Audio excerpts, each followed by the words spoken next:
అందరికీ వందనాలు. Praise the lord. వాక్యం వింటున్న వారందరికీ ఈస్టర్ పండుగ శుభాకాంక్షలు తెలియజేస్తున్నాను. అందరికీ శుభం కలుగునుగాక. ఆమేన్. నా ప్రియ సహోదరి సహోదరులారా, ప్రపంచవ్యాప్తంగా మనుషులు జరుపుకునే అన్ని పండుగల్లోకెల్లా గుడ్ ఫ్రైడే మరియు ఈస్టర్ పండుగలు అతి గొప్ప పండుగలండి. కొందరికి సందేహం కలగచ్చు, అంటే క్రిస్మస్ కంటే కూడా ఇవి పెద్ద పండుగలా అంటే? అవునండి, క్రిస్మస్ పండుగ కంటే అతి గొప్ప పండుగలు గుడ్ ఫ్రైడే మరియు ఈస్టర్ పర్వదినాలు. ఏముంది ఇందులో అంత గొప్పతనం అని అంటే, క్రిస్మస్ రోజున యేసు ప్రభు ఒక ఉద్దేశంతో ఈ లోకంలో మనిషిలా జన్మించారు. ఏ ఉద్దేశంతో క్రిస్మస్ రోజు యేసయ్య జన్మించారో ఆ ఉద్దేశం నెరవేరిన రోజులే గుడ్ ఫ్రైడే మరియు ఈస్టర్ పర్వదినాలు. మనుషులందరినీ వారి జన్మ కర్మ పాపముల నుండి విడిపించడానికి, రక్షించడానికి యేసయ్య క్రిస్మస్ రోజు జన్మించారు. మరణించినాక నిత్య నరకాగ్నిగుండము నుంచి మన ప్రాణాత్మ దేహాలను కాపాడడానికి, మరణించిన తర్వాత శాశ్వత కాలం, యుగయుగాలు, నిత్యత్వం అంతా దేవునితో ఉండే భాగ్యాన్ని అనుగ్రహించడానికి యేసయ్య క్రిస్మస్ రోజున ఈ లోకములో మనిషిలాగా అవతరించారు. అయితే గుడ్ ఫ్రైడే రోజున యేసు ప్రభు వారు తన రక్తాన్ని చిందించి తనంతట తానుగా తన ప్రాణాన్ని బలిదానముగా శిలువలో అర్పించి గుడ్ ఫ్రైడే రోజు మరణించి ఈస్టర్ పండుగ రోజున మరణాన్ని గెలిచి తిరిగి లేచారే, అలా ఆయన మరణం వలన, పునరుద్ధానం వలన క్రిస్మస్ రోజు ఏ ఉద్దేశంతో ఆయన పుట్టాడో అది నెరవేరింది. Praise the Lord. హల్లెలూయా. కార్య ఆరంభము కంటే కార్య అంతము మేలని బైబిల్ గ్రంథం తెలియజేస్తుంది.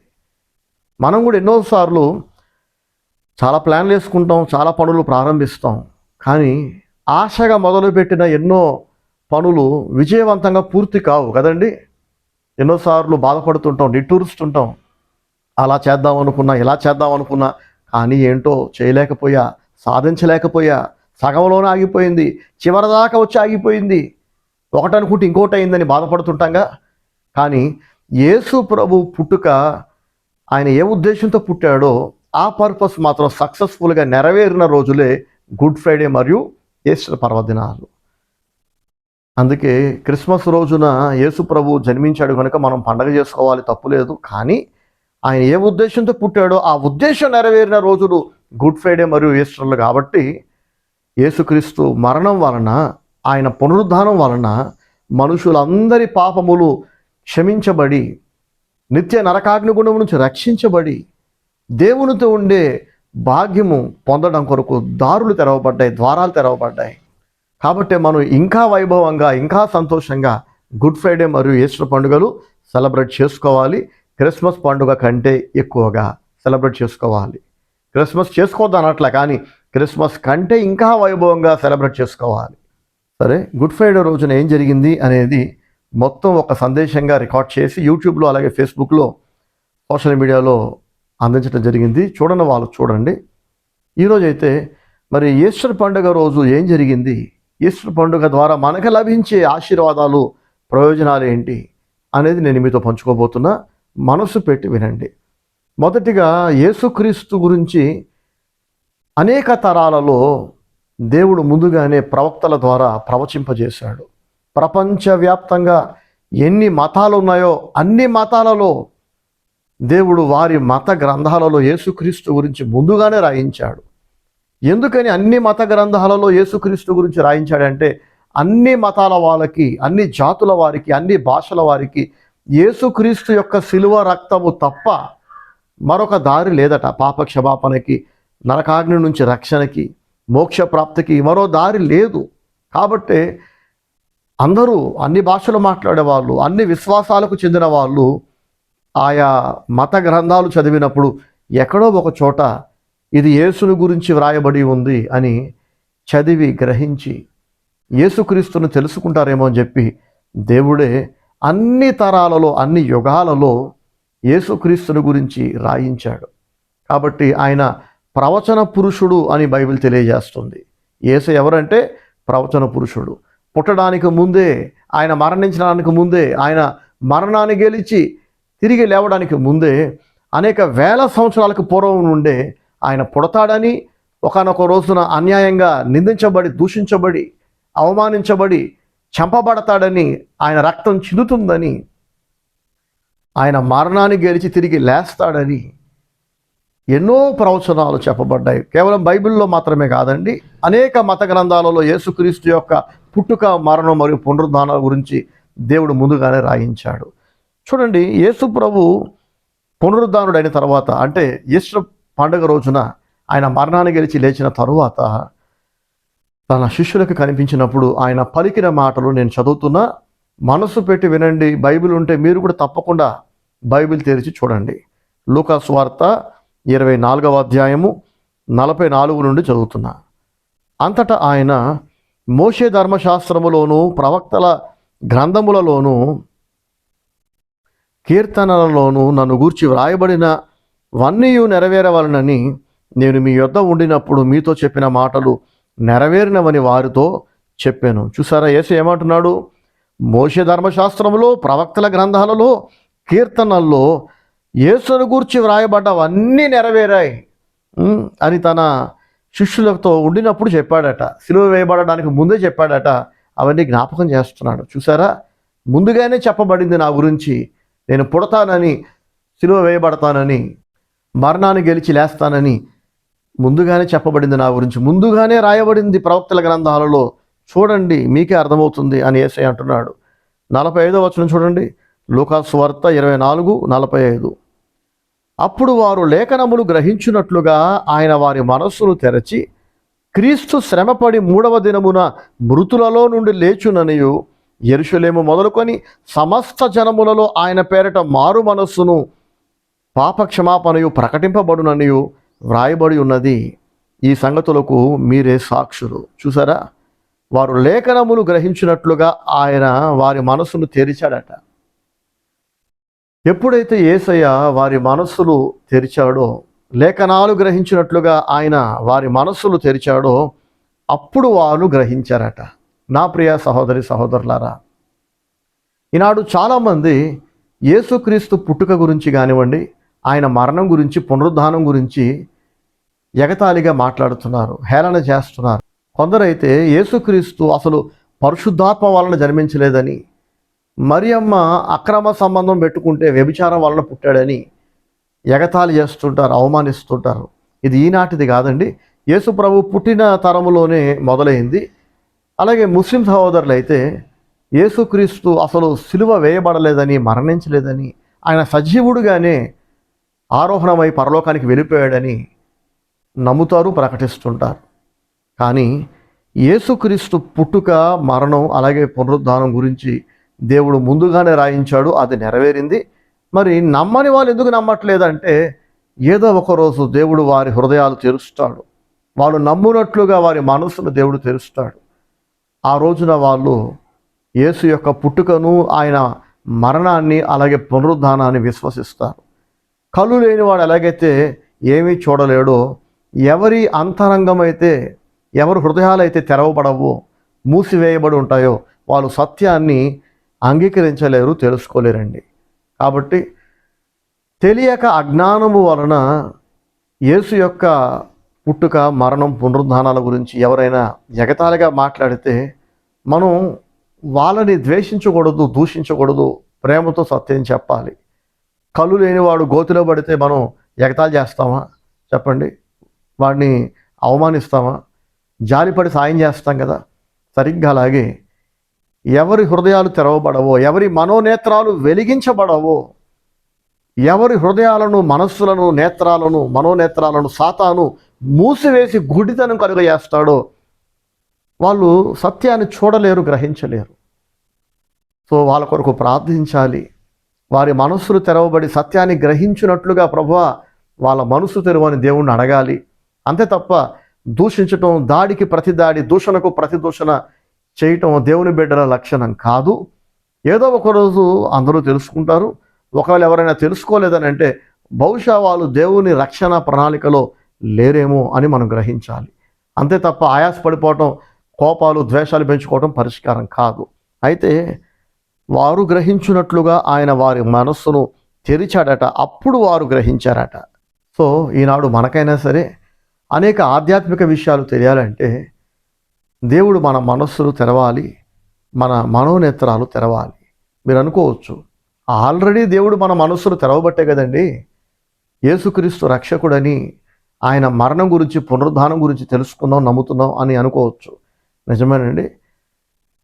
ఎవరి హృదయాలు తెరవబడ్డాయో వాళ్ళందరూ అన్ని విషయాలు గ్రహించలేరు.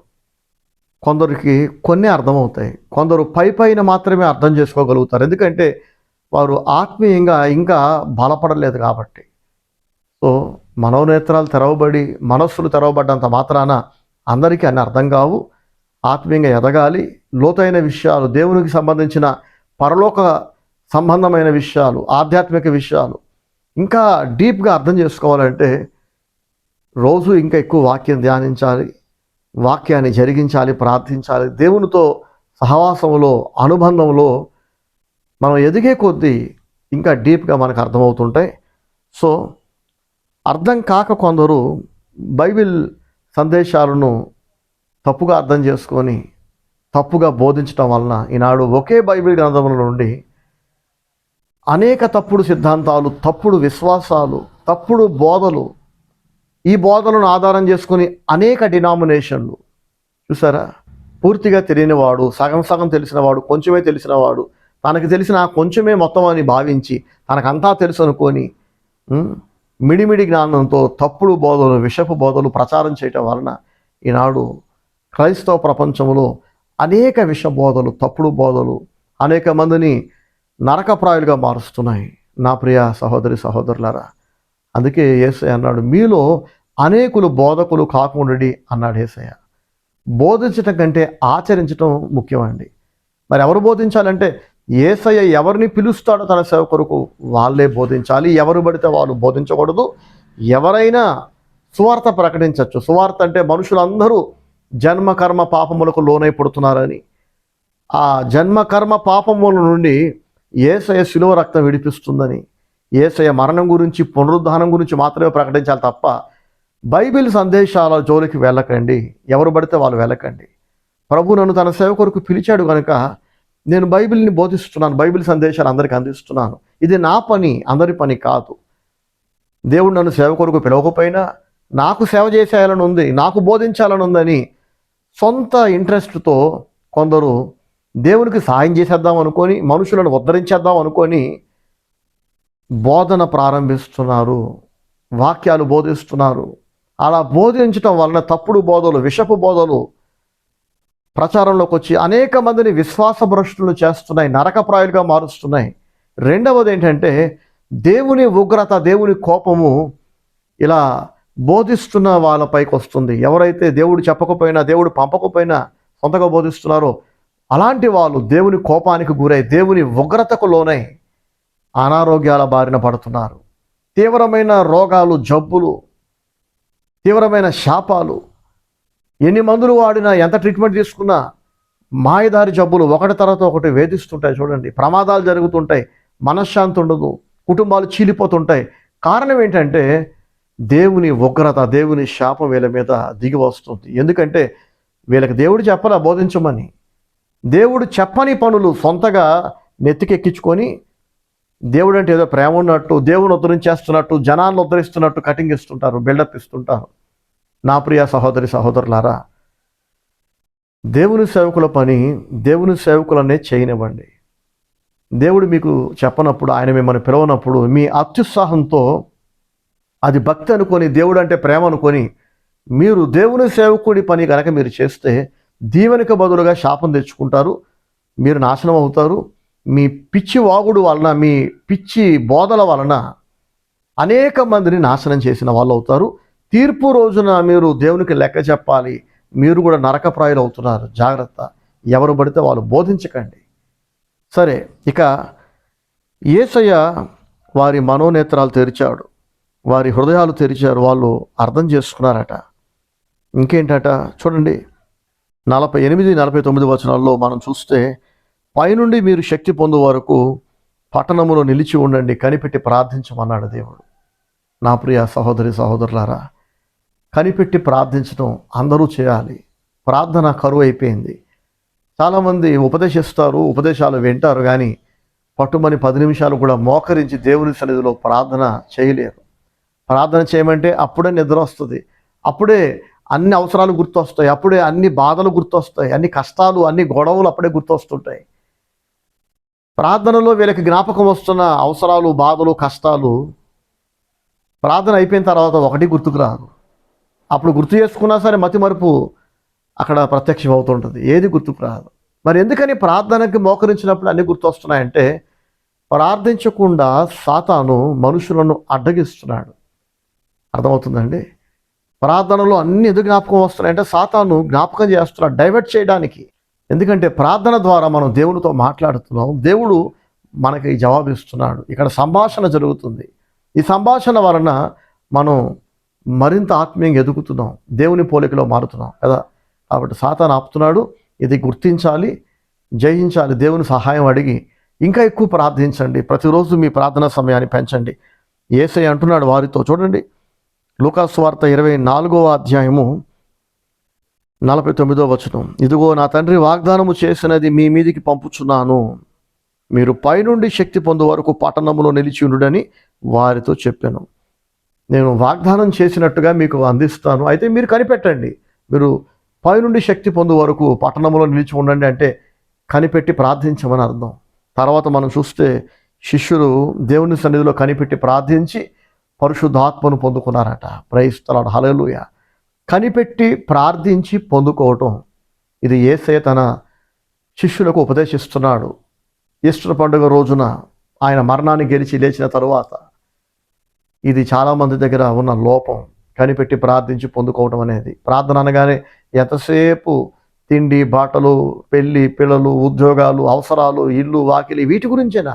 కాదు కదా. ప్రభా నన్ను నీ పరిశుద్ధాత్మతో నింపు నాయన, నన్ను నీ పరలోక బలంతో నింపు ప్రభా, నాలో వచ్చి నువ్వు ఉండు నాయన, నీకు ఇష్టడుగా బ్రతకాలని నాకు ఆశ ఉంది, కానీ శక్తి లేదు, నన్ను నీ శక్తితో నింపు ప్రభా. దేవుని అడగాలి, దేవుని సహాయం కోరాలి. నువ్వు నాతో ఉండు, నన్ను నడిపించు ప్రభా, నాతో మాట్లాడు ప్రభా అని దేవుని అడగాలి. చాలామంది ప్రార్థన అంటే కేవలం లోక అవసరాల కొరకు మాత్రమే అడుగుతుంటారు. అసలు ఈ ఆధ్యాత్మిక విషయాల గురించి ప్రార్థన చేయరు. చాలా తప్పు ఇది. యేసు ప్రభు శిష్యులు తర్వాత వెళ్ళి కనిపెట్టి ప్రార్థించి పొందుకున్నారు దేవుని ఆత్మను, దేవుని శక్తిని. చూడండి, 1 కొరింథీ పత్రిక 15వ అధ్యాయము 3 నుంచి 4 వరకు నేను చదువుతున్నా. అపోస్తలుడైన పౌలు రాస్తున్నాడు కొరింథీ సంఘానికి. ఏమనంటే, లేఖనముల ప్రకారము క్రీస్తు మన పాపముల నిమిత్తము మృతి పొందెను, సమాధి చేయబడెను, లేఖనముల ప్రకారము 3వ దినమున లేపబడెను. ప్రైజ్ ది లార్డ్, హల్లెలూయా. యేసుక్రీస్తు లేఖనముల ప్రకారమే మృతి నొందెను, సమాధి చేయబడెను, 3వ దినమున లేపబడెను అని పౌలు మరొకసారి యేసయ్య తన శిష్యులకు ఏదైతే చెప్పాడో అది పౌలు రిపీట్ చేస్తున్నాడు. నా ప్రియ సహోదరి సహోదరులారా, ఈ లోకములో దేవుళ్ళు అనబడ్డ వాళ్ళు, దేవతలు అనబడ్డ వాళ్ళు, పుణ్య పురుషులు అనబడ్డ వాళ్ళు కోటాను కోట్ల మంది ఉన్నారు, లెక్కలేనంత మంది ఉన్నారు. కానీ ఎవరి పుట్టుక, ఎవరి మరణం ప్రవచనాత్మకం కాదు, ప్రాఫిటిక్ కాదు. ఎవరి జీవితం కూడా ముందుగానే ప్రవచింపబడలేదు, ముందుగానే చెప్పబడలేదు. యేసుక్రీస్తు ప్రవచన పురుషుడు. ఆయన పుడతాడని, చనిపోతాడని, తిరిగి లేస్తాడని ఎందుకని కొన్ని వేల సంవత్సరాల పూర్వం నుండి దేవుడు పదే చెప్పించాడంటే, యేసుక్రీస్తు తప్ప మరొక దారి ఇక లేదు పాపక్షమాపణకి, నరకము నుంచి రక్షణకి, మోక్ష ప్రాప్తికి. కాబట్టి అందరూ తెలుసుకోవాలి యేసయ్య గురించి. అందుకే దేవుడు పదే ముందుగానే దేవుడు తెలియజేశాడు. ఇంతగా దేవుడు తెలియజేసిన తర్వాత యేసుక్రీస్తును తెలుసుకున్న మనం యేసయ్య పట్ల లెక్క లేకుండా నిర్లక్ష్యంగా ఉన్నాం అనుకోండి, తప్పించుకుంటామా? అపోస్తలుడైన పౌలు అంటాడు, యేసుక్రీస్తు గురించి మనం తెలుసుకున్న తర్వాత, ఒకసారి వెలిగించబడ్డ తర్వాత, పరలోక సంబంధమైన విషయాలను రుచి చూసిన తర్వాత, ఆ అనుభవాలన్నీ పొందిన తర్వాత, అంటే దేవుని గురించి తెలుసుకొని, దేవుడు ఏం చెప్పాడో తెలుసుకొని, కొంతకాలం అలా బ్రతికి దేవుని సంతోషపెట్టి, ఆధ్యాత్మిక జీవితంలో ఉన్న మాధుర్యాన్ని అనుభవించిన తర్వాత మళ్ళీ లోకస్తులా మారిపోతే మీరు మళ్ళీ యేసయ్యను గాయపరుస్తున్న వాళ్ళు అవుతున్నారు, మళ్ళీ సిలువ వేసిన వాళ్ళు అవుతున్నారు అని పౌలు భక్తుడు చెప్తున్నాడు హెబ్రీ పత్రికలో. ఒకసారి యేసు ప్రభు మొదటిసారి సిలువ వేయబడ్డప్పుడు యూదులు అజ్ఞానంతో సిలువ వేశారు, అసూయతో సిలువ వేశారు. కానీ ఈరోజు మనం సంపూర్ణ జ్ఞానంతో యేసుని సిలువ వేసిన వాళ్ళం అవుతున్నామని పౌలు అంటున్నాడు. తెలిసి తెలిసి తప్పు చేస్తే, తెలిసి తెలిసి వాక్యాన్ని మీరితే, తెలిసి తెలిసి దేవుని బాధ పెడితే, తెలిసి తెలిసి లోకాశలతో శరీరేచ్ఛలతో కనుక మనం నిండిపోతే, మన కొరకే మనం బతికితే కనుక మనం యేసును అవమానించిన వాళ్ళం, సిలువ వేసిన వాళ్ళం అవుతామట. ఎంత దారుణమైన తప్పండి అది కదా. కాబట్టి ఆలోచించండి. తెలిసి తెలిసి బుద్ధిపూర్వకంగా మీరు దేవుని వాక్యాన్ని మీరుతున్నట్లయితే దేవుని క్షమాపణ అడగండి. ఈ ఈస్టర్ పర్వదినాన, ప్రభువా ఆ శాపం నాకొద్దు. నిన్ను సిలువ వేసిన ఆనాటి యూదులకు ఎలాంటి శిక్ష, ఎలాంటి శాపం అయితే వస్తుందో ఆ శాపమే నా మీద కూడా వస్తుందని నాకు అర్థమైంది. ఎందుకంటే తిరగబడటం, అవిధేయత, దేవుని బాధ పెట్టడం అనేది సిలువ వేయడంతో సమానమాట. కాబట్టి ఆ తప్పు ఎవరు చేయకండి. చూడండి, లేఖనముల ప్రకారం 3వ దినం లేపబడెను. అటు పిమ్మట 500కు ఎక్కువైన సహోదరులకు ఒక్క సమయమందే కనబడెను. వీరిలో అనేకులు ఇప్పటి వరకు నిలిచి ఉన్నారు, కొందరు నిద్రించిరి. తరువాత ఆయన యాకోబుకును, అటు తరువాత అపోస్తలులకందరికీ కనబడెను. అందరికీ కడపట అకాలమందు పుట్టినట్టున్న నాకును కనబడెను. ప్రైజ్ ది లార్డ్, హల్లెలూయా. చాలామంది అడుగుతుంటారు, అసలు యేసు ప్రభు నిజంగానే తిరిగి లేచాడా? ముస్లిం సహోదరులు నమ్ముతున్నట్లు, ప్రచారం చేస్తున్నట్లుగా నిజంగానే అసలు యేసు ప్రభు తిరిగి లేచాడా అనే సందేహం చాలామంది కలుగుతూ ఉంటుంది. కానీ ఇక్కడ పౌలు భక్తుడు అంటున్నాడు, యేసు ప్రభు తిరిగి లేచాడు 3వ దినాన. ముందుగా రాయబడ్డట్లుగా, ముందుగా చెప్పబడ్డట్లుగా లేవడం మాత్రమే కాదు, రహస్యంగా లేచి రహస్యంగా పరలోకానికి వెళ్ళిపోలేదు ఆయన. 500 మందికి పైగా ఆయన కనబడ్డాడట. అపోస్తలు కనబడ్డాడంట, యాకోబు కనబడ్డాడంట. చివరికి యేసు ప్రభు పరలోకానికి ఆరోహణమై వెళ్ళిపోయిన తర్వాత, కొన్ని సంవత్సరాల తర్వాత సౌలు అనబడ్డ వ్యక్తిని యేసుక్రీస్తు దర్శించి పౌలుగా మార్చాడు. ఆ పౌలు రాసిన పత్రికలు ఈరోజు మనం బైబిల్లో చదువుకుంటున్నాం. ప్రైజ్ ది లార్డ్, హల్లెలూయా. మరి యేసు ప్రభు అసలు సిలువ వేయబడలేదని, మరణించలేదని, సజీవంగా పరలోకానికి వెళ్ళిపోయాడని ఖురాన్ గ్రంథంలో మొహమ్మద్ రాసిన మాటలు మనం ఎంతవరకు నమ్మొచ్చు, అవి ఎంతవరకు నిజమో ఒకసారి ఆలోచిద్దాం. అపోస్తులైన పౌలు, అలాగే అపోస్తలులు, యేసు ప్రభు శిష్యులు, యేసుతో నేరుగా కలిసి బ్రతికిన వాళ్ళు, యేసుని తాకిన వాళ్ళు, యేసును చూసిన వాళ్ళు ప్రత్యక్ష సాక్షులు. వాళ్ళు యేసు బోధలు విన్నారు. వాళ్ళు ఏదైతే చూసారో, ఏదైతే విన్నారో, ఏదైతే అనుభవించారో వాటి గురించి రాసిన వాళ్ళు వీళ్ళంతా. కానీ యేసు ప్రభు మరణించి పరలోకానికి వెళ్ళిపోయిన 600 సంవత్సరాల తర్వాత పుట్టిన వ్యక్తి మొహమ్మద్ ప్రవక్త. ఈ మొహమ్మద్ ప్రవక్త తనకు దైవ దర్శనం వలన తెలియపరచబడింది యేసు ప్రభు చనిపోలేదని, యేసు ప్రభు పునరుద్ధానం చెందలేదని అని తన ఖురాన్ గ్రంథంలో రాసుకున్నాడు. దేవుడు తనకు చూపించాడంట, ఒక దైవ దర్శనం కలిగిందట. దీన్ని ఎలా నమ్ముతామండి మనం? నేరుగా చూసి, నేరుగా విని, నేరుగా కలిసి బ్రతికిన యేసు శిష్యులు రాసింది నమ్ముతామా? అసలు యేసు ప్రభు ఎవరో చూడకుండా, ఆయన మాటలు వినకుండా, ఆయనతో కలిసి బ్రతకకుండా 600 సంవత్సరాల తర్వాత దేవుడు నాకు చూపించాడు దర్శనం వలన అని చెప్తున్న మొహమ్మద్ మాటలు మనం నమ్ముతామా? ఆలోచించండి. మీ విఘ్నతకు వదిలేస్తున్నా, కాస్త బుర్రబెట్టి ఆలోచిస్తే అర్థమైపోతుంది. మరి దేవుడు కాకపోతే ఎవరు చూపించారు? అసలు యేసు ప్రభు మరణించలేదని, పునరుద్ధానుడు అవ్వలేదని అంటే నేనైతే సాతానే నేరుగా మొహమ్మద్ ప్రవక్తకి చూపించాడని నేను నమ్ముతున్నా. యేసు యొక్క పుట్టుకను, ఆయన మరణాన్ని, ఆయన పునరుద్ధానాన్ని అబద్ధమని తీసి పారేసేది ఒక్క సాతాను తప్ప ఇంకెవరు కాదు. ఇది సాతాను బోధ, ఇది సాతాను ప్రచారం చేసే విష బోధ. ఏమైనా అర్థమవుతుందా? ఎందుకంటే ఇది నమ్మితే, యేసు మరణము పునరుద్ధానాన్ని నమ్మితే అందరూ రక్షించబడతారు, అందరూ దీవించబడతారు కదా, అందరికీ మేలవుతుంది. కాబట్టి అసలు యేసు ప్రభు చనిపోలేదని, ఆయన 3వ రోజు తిరిగి లేవలేదని ఒక అబద్ధాన్ని ప్రచారం చేస్తే, ఆ అబద్ధం నిజమనుకుని నమ్మిన వాళ్ళు అందరూ యేసు యొక్క రక్తాన్ని ఆశ్రయించరు.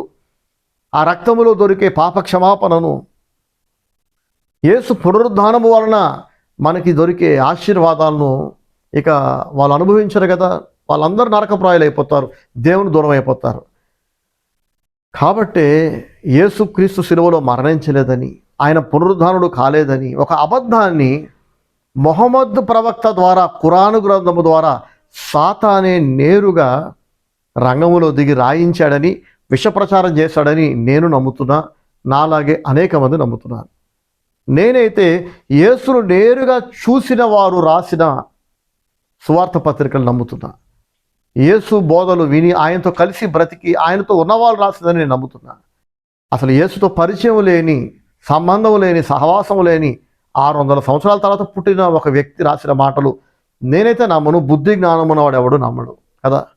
మహాత్మా గాంధీ గురించి మహాత్మా గాంధీతో ఉన్నవాళ్ళు చెప్తే నమ్మాలి తప్ప, నిన్నో మొన్నో పుట్టినోడు ఒకడు నాకు కల వచ్చింది, నాకు దర్శనం వచ్చింది, అసలు మహాత్మా గాంధీ అలాంటోడు అంటే ఇలాంటోడు అంట అని చెప్తే తెలుగున్నవాడు ఎవడు నమ్మడు కదా. సరే, కాబట్టి యేసు యొక్క మరణము గురించి, పునరుద్ధానం గురించి సాతాను కావాలని అబద్ధాలను ప్రచారం చేస్తున్నాడు. ఎందుకంటే యేసు యొక్క మరణము, పునరుద్ధానములో మానవాళికి రక్షణ ఉంది, ఆశీర్వాదం ఉంది. అయితే అపోస్తలుడైన పౌలు అంటున్నాడు, 1 కొరింథీ పత్రిక 5:20-23 వరకు, లేఖనముల ప్రకారము ఆయన నిద్రించాడు, లేఖనముల ప్రకారము లేపబడ్డాడు, లేఖనముల ప్రకారం లేచిన యేసయ్య అందరికీ కనపడ్డాడు, ఆఖరికి నాకు కనపడ్డాడు అంటున్నాడు ఆయన. నా ప్రియ సహోదరి సహోదరులారా, 1997వ సంవత్సరంలో ప్రభు అయిన యేసుక్రీస్తు వారు నన్ను దర్శించి నాకు కనబడి తన సేవ కొరకు నన్ను పిలిచారు. తన సేవ మాత్రమే చేయాల్సిందిగా ఆజ్ఞాపించారు. కాబట్టి పూర్తి సమయం దేవుని సేవలో గత 28 సంవత్సరాలుగా నేను కొనసాగుతున్నాను. యేసు ప్రభు సజీవుడైన దేవుడు. ఆయన మరణించి 3వ రోజు తిరిగి లేచిన దేవుడు. మానవ చరిత్రలో దేవుళ్ళు అనబడ్డ వాళ్ళు, దేవతలు అనబడ్డ వాళ్ళు, పుణ్యపురుషులు అనబడ్డ వాళ్ళు ఎందరో పుట్టారు. కారణ జన్మలు అనబడ్డ వాళ్ళు పుట్టారు, చనిపోయారు, తిరిగి లేవలేదు. ఒక్క యేసుక్రీస్తు మాత్రమే మరణించి 3వ రోజు తిరిగి లేచాడు. లేచినాక ఎంతోమంది కనపడ్డాడు. ఇప్పటికీ కనిపించే దేవుడు ఆయన, సజీవుడైన దేవుడు, మాట్లాడే దేవుడు. ఆయన మాట్లాడడానికి సిద్ధంగా ఉన్నాడు, కానీ దేవునితో మాట్లాడడానికి మనకే ఖాళీ లేదు. చాలామంది బిజీ. బైబిల్ చదివారా అంటే కుదరలేదు బ్రదర్, ఖాళీ లేదు బ్రదర్. ప్రార్థన చేస్తున్నారా? ఖాళీ లేదు బ్రదర్. చర్చికి వెళ్తున్నారా? ఖాళీ లేదు బ్రదర్. దేవుడు మాట్లాడడానికి ఆయన ఖాళీ ఉంది, దేవునితో మాట్లాడడానికి మనుషులకు ఖాళీ లేదు. ఎందుకంటే తెలివి లేదు, బుర్ర లేదు. బుద్ధి జ్ఞానం ఉన్నవాడు దేవుని దగ్గర సమయం లేదు అని అనడు. దేవుని డబ్బును, బుద్ధి జ్ఞానం ఉన్నవాడు ఎవడు దొంగిలించడు. తెలివైన వాడు దేవుని సొమ్మును దేవునికి ఇస్తాడు. ఎందుకంటే అది విత్తనంతో దేవుడు పోల్చాడు. దేవునికి మనం ఇస్తుంది ఏదైనా అది విత్తనంగా మారుతుంది. విత్తనం ఒకటిగా నాటబడుతుంది, కానీ అది ఎదిగి మనకి పంట ఇచ్చినప్పుడు కొన్ని వేల విత్తనాలు ఇస్తూనే ఉంటుంది కదా. దేవునికి మనం సమయం ఇచ్చినా, ధనం ఇచ్చినా తిరిగి దేవుడు మనల్ని అనేక వేల రెట్లు దీవిస్తాడు. వాటి చేత మనం ఏది దేవునికి ఇచ్చామో అది తిరిగి ఆయన మనకి ఇచ్చేస్తాడు. ఇది అర్థం కాక చాలామంది వారి కోసమే సమయాన్ని, ధనాన్ని వాడేసుకుంటూ ఉంటారు. దేవునికి చెందిన సమయం, దేవునికి చెందిన ధనాన్ని వాళ్ళ కొరకే వాళ్ళు వాడేసుకుంటూ ఉంటారు. కాబట్టి ఆ సమయమైనా, ధనమైనా దీవించబడదు. వాళ్ళు ఎంత దాచినా, ఎంత మిగులుచుకున్నా అందుకే వాళ్ళకి లేమి ఉంటుంది, కరువు ఉంటుంది, పేదరికం ఉంటుంది. కొందరి దగ్గర డబ్బు ఉంటుంది కానీ మనశ్శాంతి ఉండదు. మనశ్శాంతి విషయంలో వీళ్ళు పేదలు, కరువుతో ఉంటారు. ప్రేమించే వాళ్ళు ఉండరు, పలకరించే వాళ్ళు ఉండరు, దిక్కులేని వాళ్ళ బతుకుతుంటారు. వాళ్ళని వాళ్ళే శపించుకుంటూ ఉంటారు, నాది కూడా బతికేనా అని. రీజన్ ఏంటి అని అంటే దేవుని దగ్గర మీరు పొదుపు చేస్తున్నారు, దేవుని దగ్గర మీరు పిసినారితనాన్ని పాటిస్తున్నారు. టైం లేదు అని అంటున్నారు, డబ్బులు లేవు అని అంటున్నారు. మీకు డబ్బు ఇవ్వడానికి దేవుని దగ్గర సమయం గడపడానికి, బైబిల్ చదవడానికి, ప్రార్థించడానికి మనస్సు రావట్లా. టైం ఇవ్వడానికి మీకు మనసు రావట్లా. టీవీలు చూస్తారు, ఫోన్లో టైం వేస్ట్ చేస్తారు, అనేక లోక సంబంధమైన పనులతో టైం వేస్ట్ చేసుకుంటారు. కానీ బైబిల్ చదవడానికి, ప్రార్థించడానికి, దేవుని సేవలో సహకరించడానికి, దేవుని సొమ్ము దేవునికి ఇవ్వడానికి మాత్రం మనస్సు రాదా? ఎంత శాపగ్రస్తులండి కదా. ఎంత శాపగ్రస్తమైన బ్రతికిది. నా ప్రియ సహోదరి సహోదరులారా, ఈస్టర్ పండుగ రోజు పునరుద్ధానుడై మరణాన్ని గెలిచి లేచిన యేసయ్య ఎందరికో కనపడ్డాడు. పౌలుకు కనపడ్డాడు, నాకు కనపడ్డాడు. ప్రపంచవ్యాప్తంగా ఈనాటికి ఎందరికో ఆయన కనబడుతున్నాడు, మాట్లాడుతున్నాడు, అనేక మందిని స్వస్థపరుస్తున్నాడు, మరణించిన వాళ్ళని బ్రతికిస్తున్నాడు. యేసు ప్రభు ఈస్టర్ పండుగ రోజు తిరిగి లేచిన తర్వాత, అందరికీ కనిపించిన తర్వాత, అందరూ చూస్తుండగా పరలోకానికి ఆరోహణమై వెళ్ళిపోయాడట. ప్రైస్తలాడు, హల్లెలూయా. వెళుతూ వెళుతూ ఆయన అందరికీ చెప్పాడు, నేను మళ్ళీ తిరిగి వస్తానని. యేసయ్య వెళ్ళిపోతున్నప్పుడు ఇద్దరు దేవదూతలు ప్రకటన చేశారు. ఈ యేసు ప్రభు ఎలాగైతే పరలోకానికి వెళ్తున్నాడో అదే రీతిగా మళ్ళీ ఆయన తిరిగి వస్తాడు. వచ్చి ఏం చేస్తాడు? అందరూ చూస్తుండగా వెళ్ళాడు కదా, అందరూ చూస్తుండగానే మళ్ళీ తిరిగి వస్తాడట. ఆయన వచ్చినప్పుడు ఈసారి మనుషులందరికీ తీర్పు తీరుస్తాడట. ప్రైస్తలాడు, హల్లెలూయా. యేసు ప్రభు తిరిగి రెండవసారి ఈ భూమి మీదకి రానై ఉన్నాడు. మొదటిసారి వధకు తేబడ్డ గొర్రెపిల్లలాగా ఈ భూమి మీదకి వచ్చాడు. తన ప్రాణాన్ని పెట్టాడు, తన రక్తాన్ని చిందించాడు. చేతగానివాడిలాగా ఆయన శిలువ మరణాన్ని పొందాడు, దూషించబడ్డాడు, అవమానాలు పొందాడు, శాపగ్రస్తమైన మరణం మరణించాడు. తనంతట తానుగా తన ప్రాణాన్ని అర్పించాడు. అయితే రెండవసారి భూమి మీదకి వచ్చేటప్పుడు చేతగానివాడిలాగా వధకు తేబడ్డ గొర్రెపిల్లలా రాడట. కొదమ సింహంలా రాబోతున్నాడు ఆయన. చీల్చి చెండాడబోయే క్రూరమైన సింహంలా రాబోతున్నాడు. ఇక అప్పుడు ఎవరి మీద జాలు ఉండదు, ఎవరి మీద కనికరం ఉండదు. రెండవసారి యేసయ్య లోకానికి వచ్చినప్పుడు అందరికీ ఆయన కఠినంగా తీర్పు తీర్చబోతున్నాడు. మన యొక్క మాటల గురించి, చేతల గురించి, ఆలోచనలు, నిర్ణయాలు, వీటన్నిటి గురించి మనం దేవునికి లెక్క చెప్పాల్సి ఉంది. కాబట్టి దేవునికి భయపడదాం. నా ప్రియ సహోదరి సహోదరులారా, వాక్యం ముగించే ముందు మరోసారి నేను రిపీట్ చేస్తున్నాను.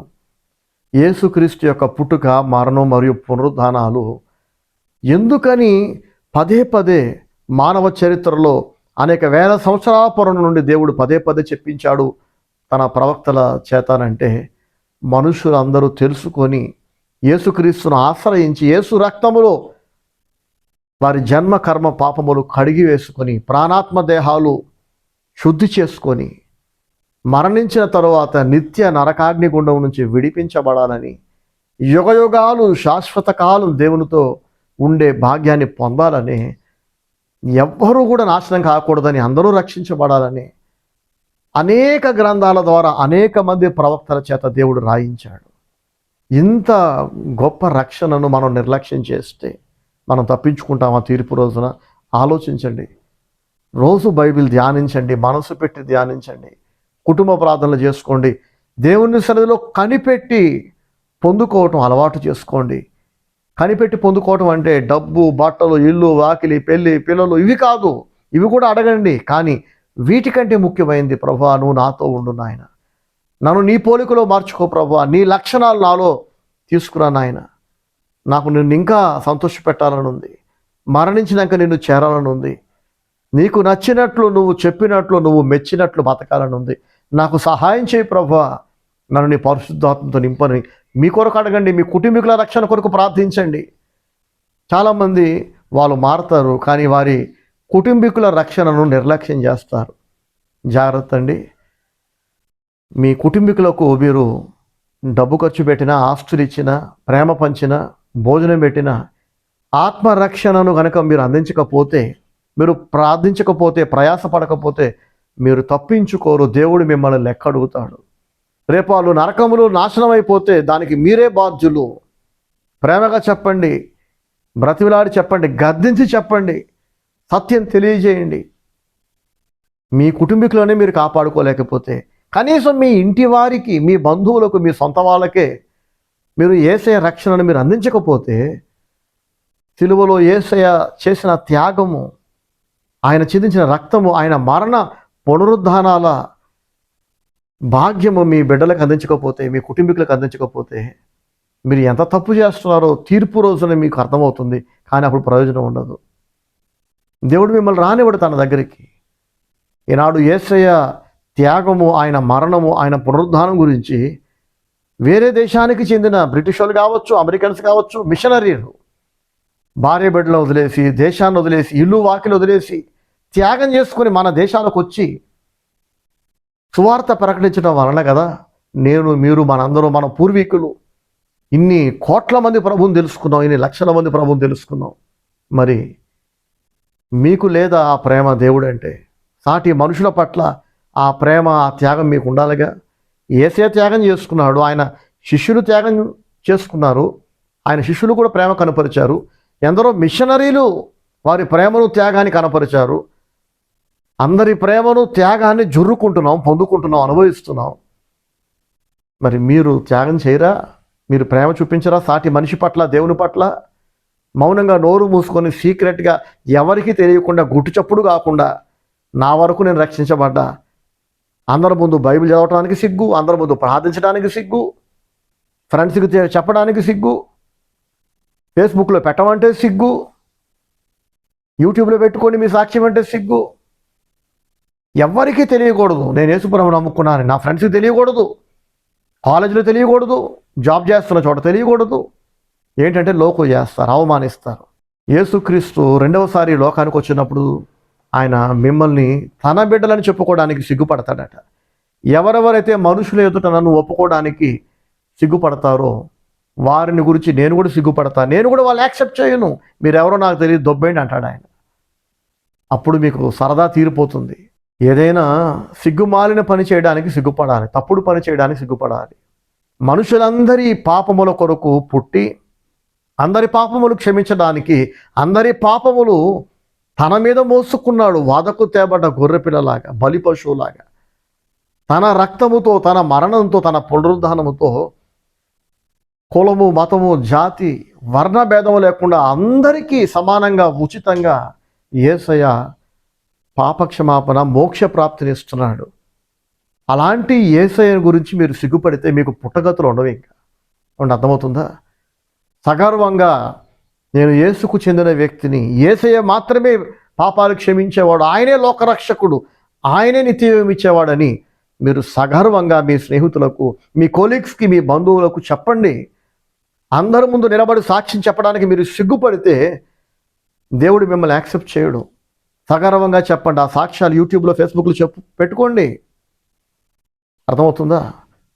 ఎంతోమందిని నేను చూసా, సీక్రెట్గా బైబిల్ చదువుతారు, ప్రార్థన చేస్తారు, యేసు ప్రభువుని నమ్ముకున్నామని ఎవరికి చెప్పుకోరు. కొంతమంది అయితే కుటుంబీకులు మారకపోయినా వాళ్ళకి నిమ్మకు నీరెత్తినట్టు నిశ్శబ్దంగా వాళ్ళ వరకు ప్రభువుని ఆరాధిస్తుంటారు. ఇలాంటి వాళ్ళందరూ దేవుని శిక్ష తప్పించుకోరు. మరొకసారి వాక్యం ముగించే ముందు మీ అందరికీ ఈస్టర్ పండుగ శుభాకాంక్షలు తెలియజేస్తున్నా. ప్రభు మిమ్మల్ని దీవించునుగాక. యేసుక్రీస్తు శిలువ త్యాగము, ఆయన మరణ పునరుద్ధానాలు వృధా కాకుండా మీరు కూడా మీ ప్రేమను, మీ త్యాగాన్ని దేవుని పట్ల, మనుషుల పట్ల చూపించండి. యేసును గురించి అందరికీ ప్రకటించడం ద్వారా యేసయ్య తన శిష్యులకి అదే చెప్పాడు.